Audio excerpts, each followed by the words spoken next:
Hello students, welcome back to Blueprint Digital. This is Shalini Jain, your science ma'am. Now we will start with a new chapter, that is heredity and evolution. इससे पहले हमने करा था reproduction. अब इस chapter को start करने से पहले थोड़ा सा बेसिक कॉन्सेप्ट पे जाते हैं जो हमने रिप्रोडक्शन में किया था. बच्चों, रिप्रोडक्शन क्या होता है?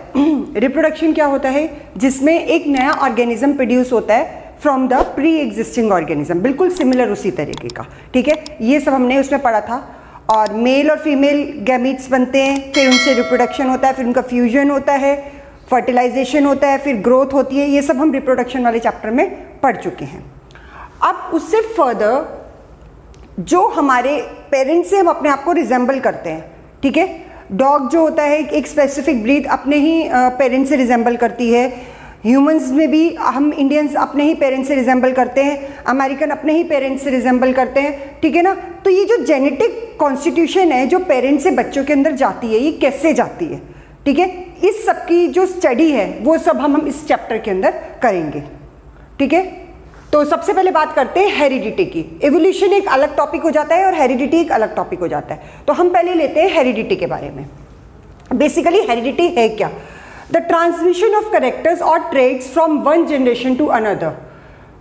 कैरेक्टर्स का एक जनरेशन से दूसरी जनरेशन में ट्रांसमिशन होना. ठीक है, फॉर एग्जाम्पल आप अपने पेरेंट्स से किसी फीचर्स में रिजेंबल करते हैं. अगर पेरेंट्स से नहीं करते, एक मदर से करते हैं या अपनी फादर से करते हैं या अपने ग्रैंड पेरेंट्स से करते हैं, क्योंकि ग्रैंड पेरेंट्स के जीन्स भी किसके अंदर आए? पेरेंट के अंदर आए. और पेरेंट्स से जीन्स किसके अंदर आए? आपके अंदर आए. ठीक है ना. तो फर्टिलाइजेशन के टाइम पे आपको याद है ना, गैमीट्स कहाँ से आते हैं? One from the mother, one from the father, and fusion takes place and then the fertilization takes place. ठीक है, और फर्स्ट सेल जो बनता है उसे हम कहते हैं जाइगोट.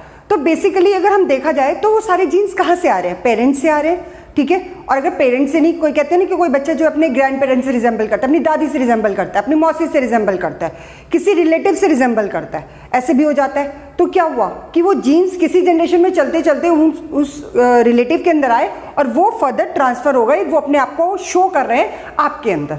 ठीक है ना. तो ये आपने बहुत सुना होगा. तो इसे हम कहते हैं हेरिडिटी. जो कभी किसी के अंदर अपने आप को शो कर देते हैं जीन्स, कभी किसी के अंदर शो कर देते हैं. और ये बेसिकली आते कहाँ से हैं? हमारे फोर फादर से, हमारे पेरेंट्स से, हमारे फोर फादर्स से. ठीक है ना, फोर पेरेंट्स से, इस तरीके से आते हैं. द ट्रांसमिशन ऑफ करेक्टर्स और ट्रेट, करेक्टर्स या ट्रेट का ट्रांसमिशन होना. ठीक है, कहाँ से? ट्रेट्स की. देखिए ये वर्ड याद रखिएगा, ये जब भी वर्ड ट्रेट्स आए, trait is the other name of character. ठीक है, तो ये बेसिक चीज बता रही हूं कि ट्रेट वर्ड का मतलब ही क्या होता है? करेक्टर्स. जिसका अब ट्रेट्स क्या है? हमारे अंदर ट्रेट्स क्या है? नोज, हमारी आईज ऐसी है, किसी की ग्रे आईज होती है. ठीक है ना. किसी के हेयर कैसे होते हैं कि इसके हेयर्स अपनी मम्मी जैसे हैं, लॉन्ग हेयर्स हैं. इसके ईयर्स ऐसे हैं, इसकी नोज ऐसी है, इसके लिप्स ऐसे हैं. ठीक है ना. इसकी हैंड की फिंगर्स ऐसी हैं. तो ये सारे क्या है? हमारे ट्रेट्स हैं.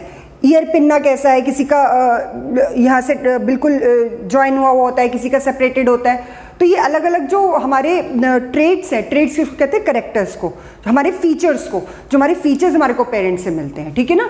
सो ये जो ट्रांसमिशन होता है इनका, जो करेक्टर्स का, ट्रेट्स का, फीचर्स का, एक जनरेशन से दूसरी जनरेशन में from parents to offspring through genes is known as heredity.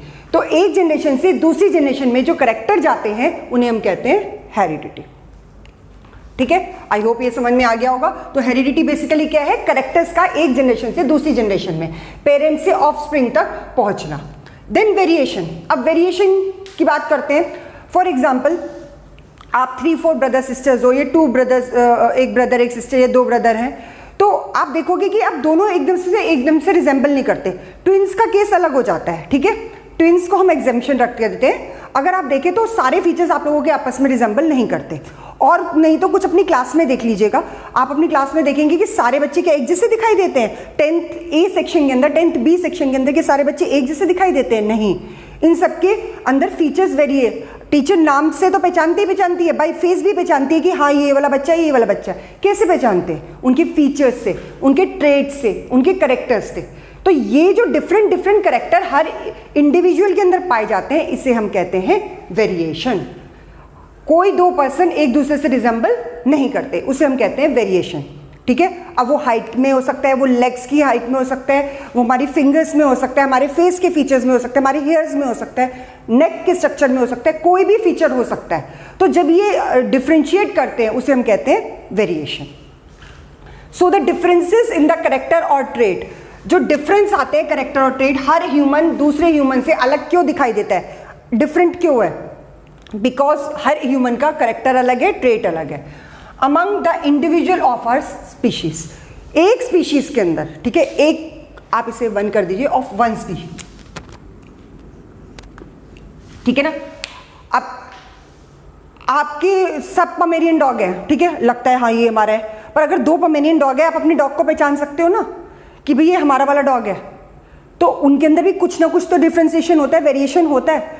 ऐसे ही दो बच्चे खड़े हैं तो मदर पहचानेगी नहीं पहचानेगी कि ये मेरा बेटा, ये किसी को भी बाय नेम, अगर दोनों का नाम अमित अमित है तो ये थोड़ी है कि वो अमित भी, बिल्कुल क्या है, वेरिएशन है, फीचर्स में वेरिएशन है, स्ट्रक्चर में वेरिएशन है, करेक्टर्स में वेरिएशन है, शक्ल से अलग दिखाई देंगे, फेस से अलग दिखाई देंगे, ठीक है ना, तो उसी से तो वो पहचानेंगी, दूर से ही पहचान लेंगी, बाय नेम थोड़ी ना कॉल करेंगी, ठीक है ना। तो इस तरीके से ये डिफरेंसेस आते हैं करेक्टर्स में, फीचर्स में, दो ह्यूमन बीइंग्स एक दूसरे से अलग नजर आते हैं, वो किस वजह से नजर आते हैं, बिकॉज ऑफ वेरिएशन, ठीक है, उनके करेक्टर्स अलग है। तो हेरिडिटी क्या हो गई, एक जनरेशन से दूसरी जनरेशन में करेक्टर ट्रांसफर करना, और वेरिएशन क्या हो गई, जो एक ही स्पीशीज के इंडिविजुअल के अंदर डिफरेंशिएशन होता है। अब अमेरिकन अलग नजर आते हैं, चाइनीज अलग नजर आते हैं, ठीक है ना, तो वो तो और भी वाइडर वेरिएशन हो गया। थर्ड है जेनेटिक्स, वो बायोलॉजी की branch, the branch of biology dealing with the study of heredity and variation, वो बायोलॉजी की ब्रांच जो हेरिडिटी और वेरिएशन के बारे में पढ़ाती है, बताती है, उसे हम कहते हैं जेनेटिक्स। ओके, अब कॉजेज क्या होते हैं वेरिएशन के, भाई ये वेरिएशन ये हमें पता चल गया, भाई हेरिडिटी क्या है, वेरिएशन क्या है, जेनेटिक्स क्या है, पर अब कॉजेज क्या है, वेरिएशन होती क्यों है। तो ये तीन मेन इंपॉर्टेंट कॉजेज हैं, ठीक है, और भी होते हैं, बट आपको जो मेन तीन ध्यान में रखने हैं, जो ही सारे वेरिएशन का बेस है। तो सबसे पहला है different combination of genetic material during sexual reproduction. ये हम सेक्सुअल रिप्रोडक्शन में पढ़ चुके हैं, आप लोगों ने ऑब्जर्व किया है। मैं यहाँ पर एक छोटा सा वो आपको एक रिमाइंडर दे देती हूँ। आपको याद है मेल के अंदर और फीमेल के अंदर XX क्रोमोसोम होते हैं, ठीक है ना। तो अब ये जो होता है, यहाँ से स्पर्म्स आते हैं, ठीक है, यहाँ से एग आते हैं और फ्यूजन होके बनता है जाइगोट। ये स्ट्रक्चर आपको याद है। अब कुछ आधे क्रोमोसोम्स कहाँ से आ रहे हैं, मेल से, आधे क्रोमोसोम्स कहाँ से आ रहे हैं, फीमेल से। तो कुछ करेक्टर्स, कुछ ट्रेट्स कहाँ से आएंगे, मेल से, और कुछ करेक्टर, कुछ ट्रेट कहाँ से आएंगे, फीमेल से, ठीक है ना। तो अब ये कॉम्बिनेशन क्या हो गया, डिफरेंट हो गया ना भाई, मेल का कॉम्बिनेशन अलग हो गया, फीमेल का कॉम्बिनेशन अलग हो गया, तो इसे हम कहते हैं different combination of genetic material. Male का जेनेटिक मटेरियल अलग होगा, फीमेल का जेनेटिक मटेरियल अलग होगा, क्योंकि वो डिफरेंट बॉडी से आ रहे हैं, डिफरेंट इंडिविजुअल से आ रहे हैं। तो ये जो डिफरेंट कॉम्बिनेशन आते हैं जेनेटिक मटेरियल के थ्रू स्पर्म्स एंड ओवा और egg during sexual reproduction, that leads to variation, ठीक है। क्योंकि अब आपने को याद होगा, ए सेक्सुअल रिप्रोडक्शन में हम सिमिलर टाइप के इंडिविजुअल क्यों प्रोड्यूस होते हैं, क्योंकि there is no male and female gamete, single parent होता है, तो जैसे पेरेंट वैसे आगे ऑफस्प्रिंग्स आते हैं। बट सेक्सुअल रिप्रोडक्शन के अंदर वेरिएशंस क्यों आती हैं, क्योंकि कुछ जो जेनेटिक मटेरियल है वो कहाँ से आ रहा है, मेल पेरेंट से आ रहा है, कुछ जेनेटिक मटेरियल कहाँ से आ रहा है, फीमेल पेरेंट से आ रहा है। तो जब इन दोनों का जेनेटिक मटेरियल आपस में फ्यूज करता है, तभी तो जाइगोट बनता है, तभी तो इंडिविजुअल प्रोड्यूस होता है, ठीक है ना, रिप्रोड्यूस होता है। तो that leads to the cause of variation. तो सबसे पहले इंपॉर्टेंट कॉज हो गया different combination of genetic material during sexual reproduction. Second, positive gene mutation. अब ये म्यूटेशन तो एक नया सा वर्ड है आप लोगों के लिए। म्यूटेशन को मैं बहुत सिंपल लैंग्वेज में बताऊंगी। म्यूटेशन क्या होता है, जीन्स के अंदर कुछ रीजंस की वजह से चेंजेस आ जाना, ठीक है ना। जीन्स कहाँ पाया जाता है, हमारे डीएनए में। डीएनए कहाँ होता है, क्रोमोसोम्स में। क्रोमोसोम्स कहाँ होते हैं, न्यूक्लियस के अंदर। न्यूक्लियस कहाँ होता है, सेल के अंदर। ये हम लोग ऑलरेडी पढ़ चुके हैं, ठीक है ना। तो अभी जो पॉजिटिव जीन म्यूटेशन आता है, नेगेटिव भी हो सकता है। नेगेटिव का आपको केस बताती हूँ, जैसे हिरोशिमा नागासाकी के ऊपर जब एटॉमिक बॉम्ब डाला था अमेरिका ने, तो क्या हुआ था, वहाँ के लोग आज भी सफ़र कर रहे हैं। वहाँ पर आज भी ब्लाइंड, डेफ, डम, और स्किन डिजीज़ से जो सफ़र कर रहे हैं, वो वैसे और जो इंडिविजुअल है वो आज भी उनका रिप्रोडक्शन हो रहा है। क्यों हो रहा है? क्योंकि वो जीन्स के अंदर आ चुका है, वो म्यूटेशन जीन के अंदर। तो दैट इज नेगेटिव म्यूटेशन, जो नेगेटिव इफेक्ट चल रहा है। कुछ होते हैं पॉजिटिव जीन म्यूटेशन, जो अच्छे इफेक्ट, जो पॉजिटिव इफेक्ट शो करते हैं। अब ये तो मैं इसमें बताती हूँ, जैसे आप लोगों ने 9th में एक चैप्टर पढ़ा होगा एनिमल हस्बेंड्री के ऊपर, जब हमने पढ़ा था कि अच्छी ब्रीड्स को प्रोड्यूस किया जाता है, ठीक है ना, उनके जीन्स के अंदर जेनेटिक इंजीनियरिंग की जाती है ताकि अच्छे हमारे को ब्रीड मिले एनिमल्स की। जैसे काउस के लिए होता है, बफलोस के लिए होता है कि उनकी अच्छी मिल्किंग हो, तो इसलिए अच्छे आगे रिप्रोडक्शन करें, ठीक है, डिजीज़ फ्री एनवायरनमेंट हो, डिजीज रेजिस्टेंट हमारे को एनिमल्स मिले। तो वो क्या है? पॉजिटिव जीन म्यूटेशन, ठीक है ना। तो जब जीन के अंदर पॉजिटिव म्यूटेशन आता है then it leads to variation, तब भी नई स्पीशीज डेवलप होती हैं, नए जेनेटिक मटेरियल डेवलप होता है, ठीक है। अब थर्ड है interaction of genes with the environmental changes. अब कभी कभी क्या होता है, अब हम लोग रहते हैं यहाँ पर, बहुत कॉमन सा एग्जांपल देती हूँ, हम लोग एक नॉमिनल एनवायरनमेंट के अंदर रहते हैं, जो हिल्स में रहते हैं, जो डेजर्ट में रहते हैं, उनकी बॉडी वैसे ही अडेप्टेड होती है अपने आप को वहाँ के लिए अडेप्ट करने के लिए, ठीक है ना भाई। अब जो डेजर्ट में रहते हैं उन्हें पता है कि अपनी बॉडी को कैसे अडेप्ट करके रखना, वहाँ पर 45-50 तक भी अगर टेम्परेचर जा रहा है तो हमारे को वहाँ के हिसाब से सर्वाइव करने के लिए क्या अडेप्टेशन चाहिए, तो उनकी बॉडी अपने आप को वैसे ही। बट एक नॉर्मल ह्यूमन बीइंग जो हिल्स एरिया पे जाता है, वो अगर वहाँ पर रहना लग जाए तो वो तो सर्वाइव नहीं कर सकता, ठीक है ना। तो ऐसे ही अगर अमेरिकन साइड से, अगर वेस्टर्न साइड से कोई भी इंडिविजुअल इंडिया में आता है तो उसे यहाँ पर अपने आप को अडेप्ट करने में चेंजेस के हिसाब से, एनवायरनमेंट के हिसाब से टाइम लगता है, ठीक है ना। तो same comes with the interaction of genes with the environmental changes. ऐसे अब डेजर्ट वाला इंसान अगर हिली एरिया पे रहने, वो तो ठंड के मारे 2 दिन भी सर्वाइव नहीं कर पाएगा, क्योंकि उनकी बॉडी अडेप्टेड है हाई टेम्परेचर पे रहने के लिए, वहाँ इतने लो टेम्परेचर पे।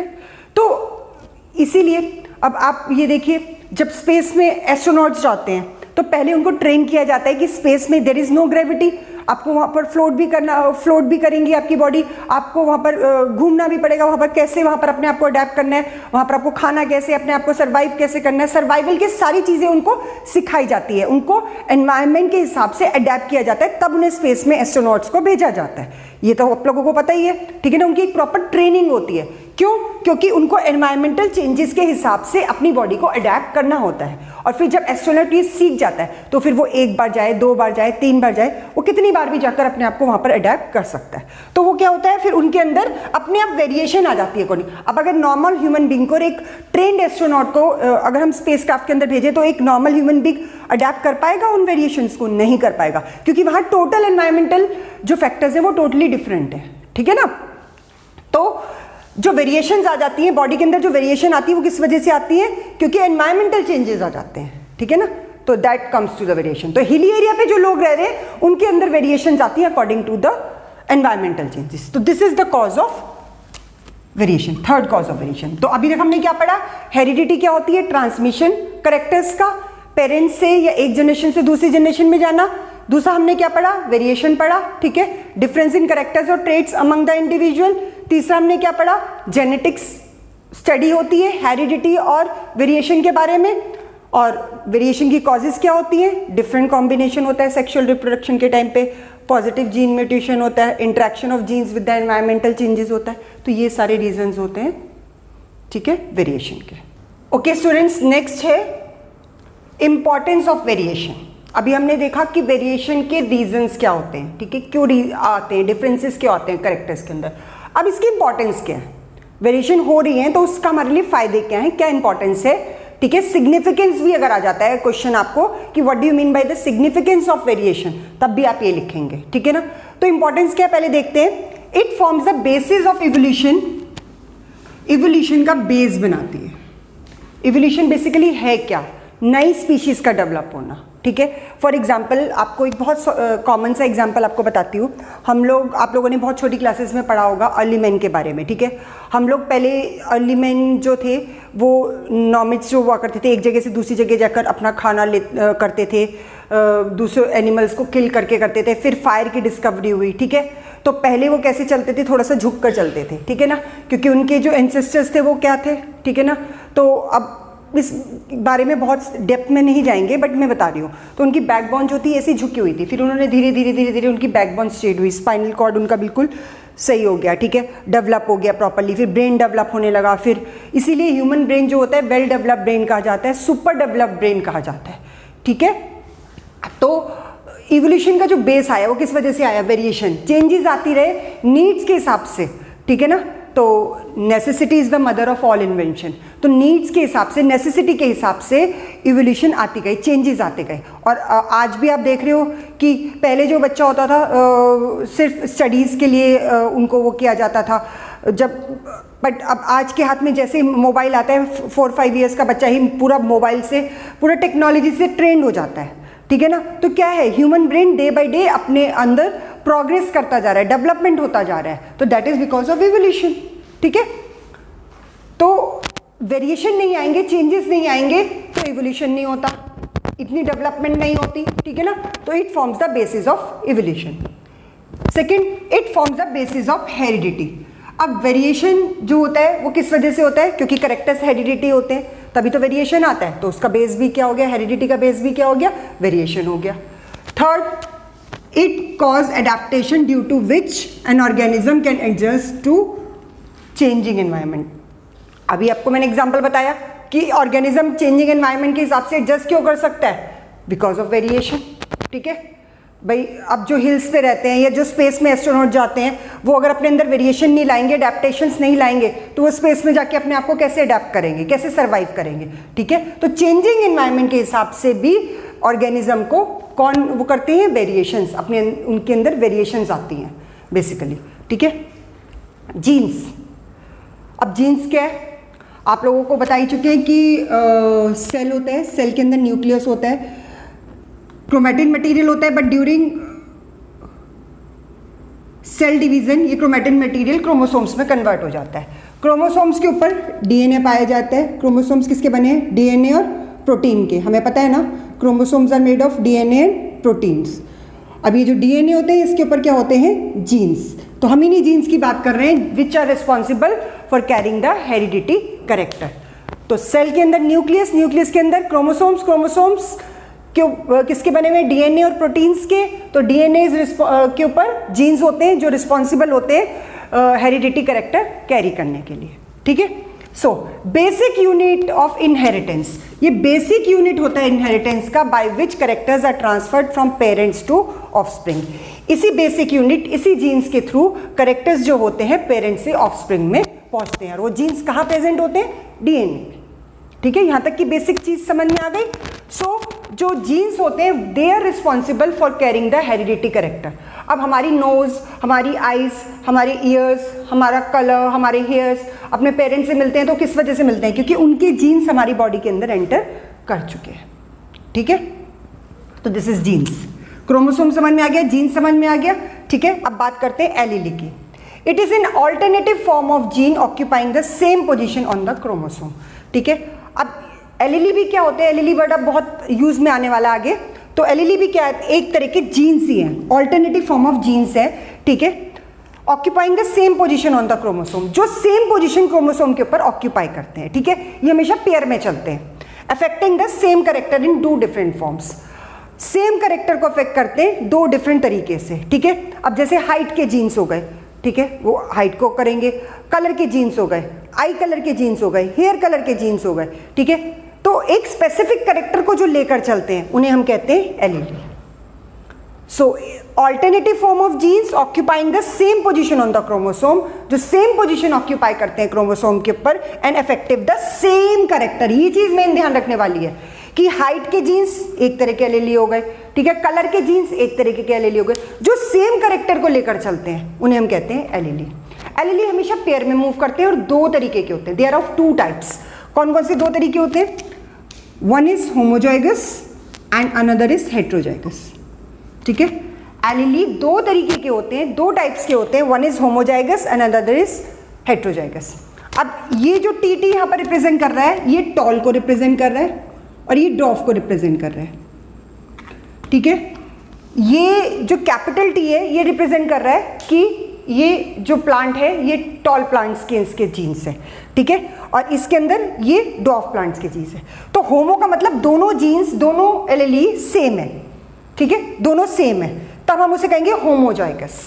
जब दोनों एलीलीज सेम तरह के होते हैं, जो सेम अल्फाबेट से रिप्रेजेंट किए जाते हैं, सेम लेटर से रिप्रेजेंट किए जाते हैं, उन्हें हम कहते हैं होमोजाइगस।